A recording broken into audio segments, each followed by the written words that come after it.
हमारे YouTube channel teaching learning magic में आपका स्वागत है। मैं दिलबाग सिंह। आज हम बात करेंगे HRMS की। HRMS पर अगर कोई भी एम्प्लॉइज है वो ट्रांसफर होके नेक्स्ट स्कूल या किसी भी संस्था में जाता है तो उससे पहले उसको HRMS से रिलीव किया जाता है ताकि उसकी सैलरी है वो सही समय पर नेक्स्ट स्कूल में निकल सके। तो उसके लिए हम क्या प्रोसेस होगा और कौन सी सावधानियां हमें बरतनी है, तो सबसे पहले हम उसको HRMS पर रिलीव कैसे करते हैं, इसके लिए हम HRMS पर चेकर को लॉगिन करेंगे। चेकर को लॉगिन करने के बाद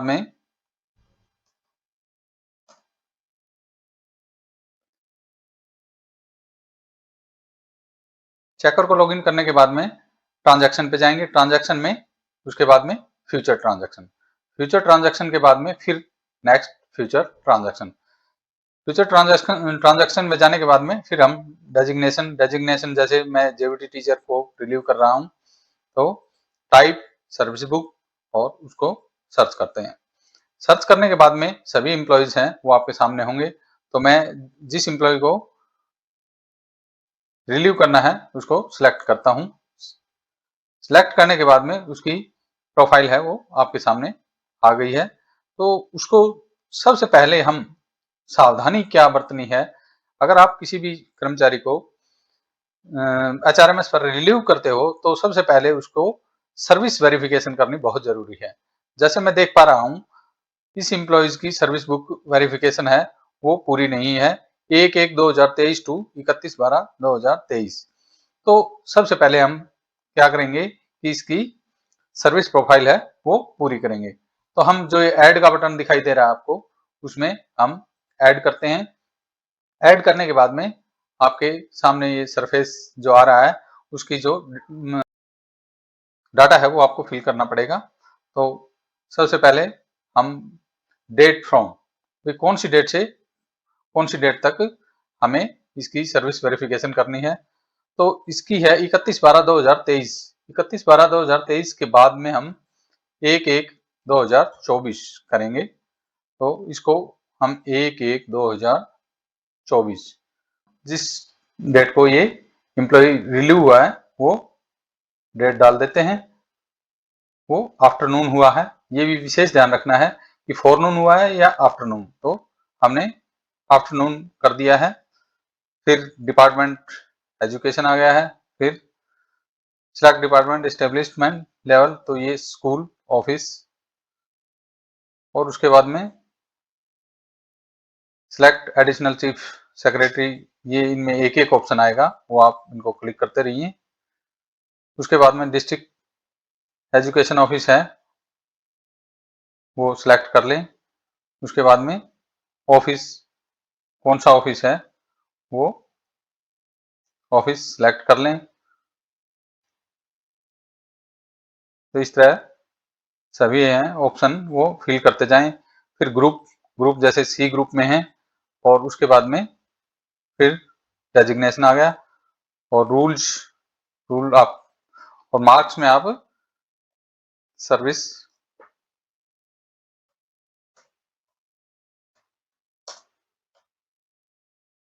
वेरीफाई,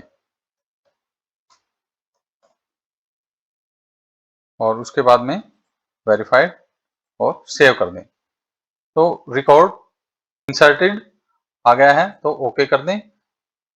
अभी आप देख पा रहे हैं कि इनकी जो सर्विस वेरीफाई है वो हो चुकी है।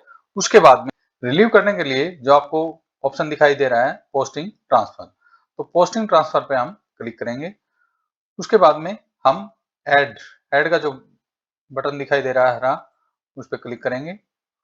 उस पर क्लिक करने के बाद में नीचे ये डिटेल मांगेगा, जैसे एम्प्लॉय आईडी, पोस्टिंग टाइप। तो पोस्टिंग टाइप पे में आप जैसे in public interest, mutual transfer, on deputation, या किसी डिपार्टमेंट से दूसरे डिपार्टमेंट में जा रहा है एम्प्लॉय, तो हम इनमें से आप कुछ भी कर सकते हो, लेकिन हम अभी कर रहे हैं in public interest. Public interest करने के बाद में ट्रांसफर फ्रॉम में डिटेल है वो ऑलरेडी फिल होंगी।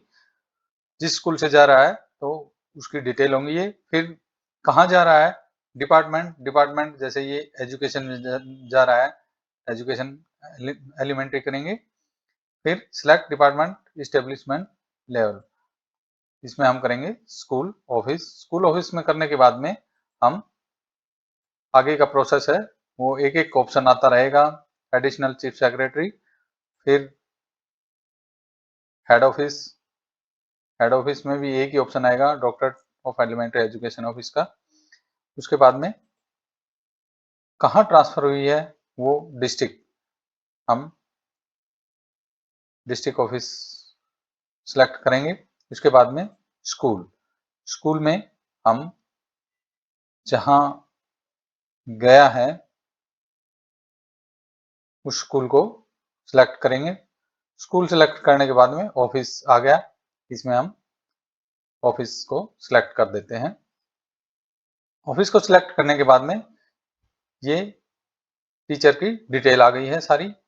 तो एम्प्लॉय की डिटेल आने के बाद में सबसे मेन जो भरने वाला है वो सर्विस बुक मेंटेन लेवल।